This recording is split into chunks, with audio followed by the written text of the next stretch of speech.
Hello everybody, my name is Zeenat Dalvi. Welcome to my channel. Today's subject is History, Class 6.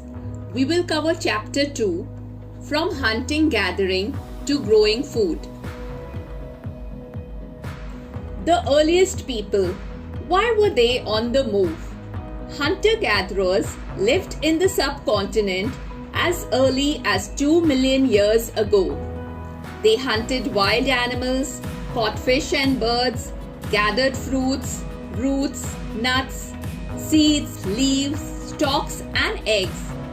Hunter-gatherers moved from place to place. There are many reasons for this.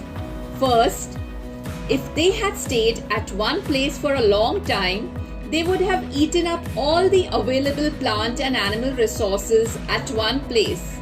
Therefore, they would have to go elsewhere in search of food. Second, they had to follow the movements of the animals they hunted, as these animals kept moving in search of smaller prey or grass and leaves.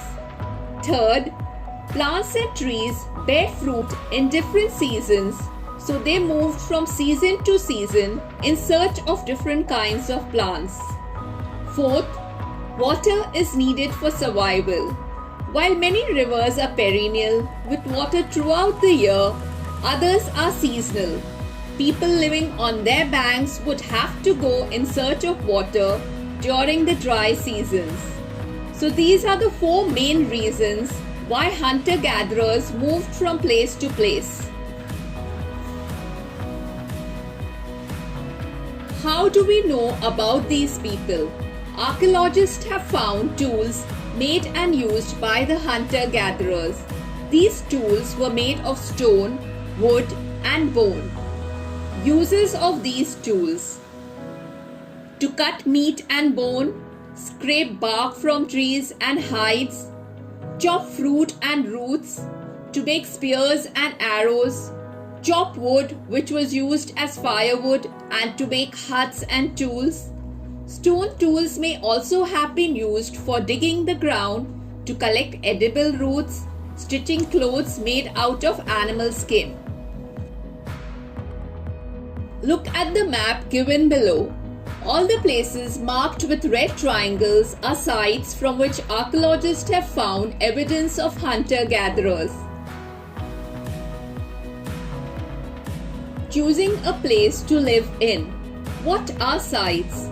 Sites are places where the remains of things like tools, pots, buildings, etc. were found.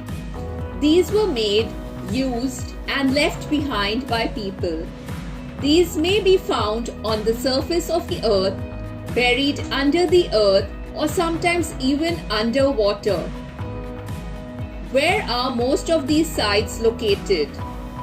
Near sources of water, such as rivers and lakes, places where good quality of stone was available in order to make stone tools. Caves and rock shelters. Bhimbetka in present-day Madhya Pradesh is an old site with caves and rock shelters. People chose these natural caves because they provided shelter from the rain, heat, and wind. These rock shelters are close to the Narmada Valley. Many of the caves have paintings on the walls. These paintings show wild animals drawn with great accuracy and skill. We move on to names and dates. Archaeologists have given lengthy names for the time that we are studying. They call the earliest period the Paleolithic. It is derived from two Greek words, paleo meaning old and lithos meaning stone. This period extends from 2 million years ago to about 12,000 years ago. Primitive stone tools were used here. This period is divided into lower, middle, and upper Paleolithic. This long time of span covers 99% of human history. We move on to the Mesolithic age. This word is derived from two Greek words, mesos meaning middle and lithos meaning stone. This period extends from 12,000 years ago till about 10,000 years ago. This is the middle part of the Stone Age. Environmental changes took place during this period. Tiny stone tools called microliths were used. Saws and sickles, in addition to older variety of tools, were also used. The last stage is the Neolithic stage. It is derived from two Greek words, neos meaning new and lithos meaning stone. This period is about 10,000 years ago. It is the later part of the Stone Age. Ground or polished stone tools and weapons prevailed. Farming had just developed. Finding out about fire. Kurnool Caves. Traces of ash have been found here. This suggests people were familiar with the use of fire. Fire was used for many things, as a source of light, to roast meat, to scare away animals. A changing environment. Around 12,000 years ago, there were major changes in the climate of the world, with a shift to relatively warm conditions. In many areas, this led to the development of grasslands. This in turn led to increase in the number of deer, antelope, goat, sheep and cattle, that is animals that survived on grass. Hunters followed these animals and learnt about their food habits and breeding seasons. This led to herding and rearing these animals. Fishing also became important. The beginning of farming and herding. Farming. The main points here are several grain-bearing grasses including wheat, barley and rice grew naturally. People collected these grains as food and learnt where they grew and when they ripened. This led them to think about growing plants. In this way, people became farmers. Herding. The main points here are growing plants led people to attract and tame animals by leaving food near their shelters. The first animal to be tamed was the wild ancestor of dog.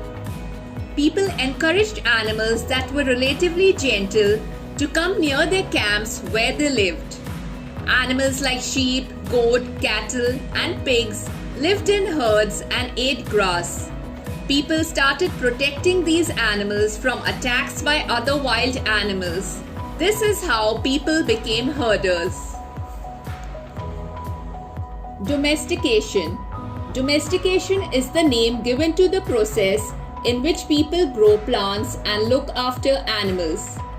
Plants and animals that are tended by people become different from wild plants and animals because people select plants and animals for domestication. They select plants which are not prone to diseases, which yield large-sized grains, have strong stalks, and are capable of bearing the weight of the ripe grain. Seeds from selected plants are preserved and sown to ensure that new plants will have the same qualities. They select animals which are not prone to diseases and are relatively gentle. Domestication was a gradual process. It began about 12,000 years ago. The earliest domesticated plants were wheat and barley. The earliest domesticated animals were sheep and goat. A new way of life. When people began growing crops, they had to stay in the same place for a long time in order to look after the plants, water them, weed them, and drive away animals and birds. Grains had to be stored for both seeds and food. So for storing these, people started making large clay pots, weaving baskets, and digging pits into the ground. Storing animals. Animals multiply naturally. Animals provide milk and meat whenever needed. So animals that are reared can be used as a store of food.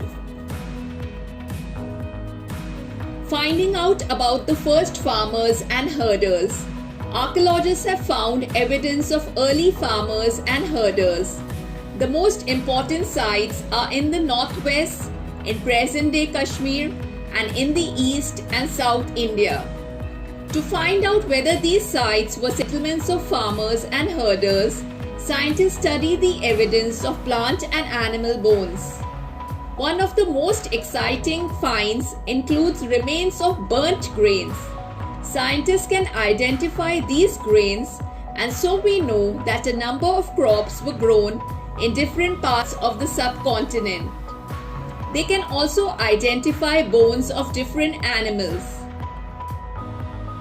Towards a settled life, archaeologists have found traces of huts or houses at some sites. For instance, in Burza home in present-day Kashmir, people built pit houses which were dug into the ground with steps leading into them. These may have provided shelter in cold weather. Archaeologists have also found cooking hearths both inside and outside the huts, which suggests that depending on the weather, people could cook food either indoors or outdoors. Stone tools have also been found from many sites. Many of these are different from the earlier Paleolithic tools, and that is why they are called Neolithic. These include tools that were polished to give a fine cutting edge, and mortars and pestles used for grinding grain and other plant produce.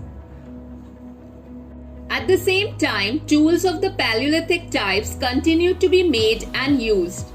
Some tools were also made of bone. Many kinds of earthen pots have also been found. These were sometimes decorated and were used for storing things. People began using pots for cooking food, especially grains like rice, wheat, and lentils. Besides, they began weaving cloth using different kinds of materials, for example, cotton that could now be grown. Did things change everywhere and all at once? Not quite. In many areas, men and women still continued to hunt and gather food, and elsewhere, people adopted farming and herding slowly. Besides, in some cases, people tried to combine these activities, doing different things during different seasons. A closer look: living and dying in Mehergarh. This site is located in a fertile plain near the Bolan Pass, which is one of the most important routes into Iran. It was probably one of the places where people learned to grow barley and wheat and rear sheep and goats for the first time in this area. It is one of the earliest villages that we know about. At this site, many animal bones were found. Bones of wild animals such as the deer and pig, and also bones of sheep and goat were found. Other finds at Mehergarh include remains of square or rectangular houses. Each house had 4 or more compartments, some of which have been used for storage. Several burial sites have been found at Mehergarh. In one instance, the dead person was buried with goats, which were probably meant to serve as food in the next world. Elsewhere, cave paintings in France. This painting was found from a cave in France. This site was discovered by 4 school children more than 100 years ago. Paintings like this were made between 20,000 and 10,000 years ago. Many of these were of animals such as wild horses, aurochs, bison, woolly rhinoceros, reindeer, and bear, painted in bright colors. These colors were made from minerals like ochre or iron ore and charcoal. It is possible that these paintings were done on ceremonial occasions, or they were made for special rituals performed by hunters. Elsewhere, one of the most famous Neolithic sites, Çatalhöyük, was found in Turkey. Several things were brought from great distances: flint from Syria, cowries from the Red Sea, shells from the Mediterranean Sea, and used in the settlement. Remember, there were no carts that time. Most things would have been carried on the backs of pack animals such as cattle or by people. Here are a few fill in the blanks to test your knowledge. You may pause the video and attempt these. A few more fill in the blanks to test your knowledge. Please pause the video and try these. Here are the answers to the fill in the blanks. Please check your answers. Hope this video was helpful. Please do like, share and subscribe my channel. Thank you, bye and take care.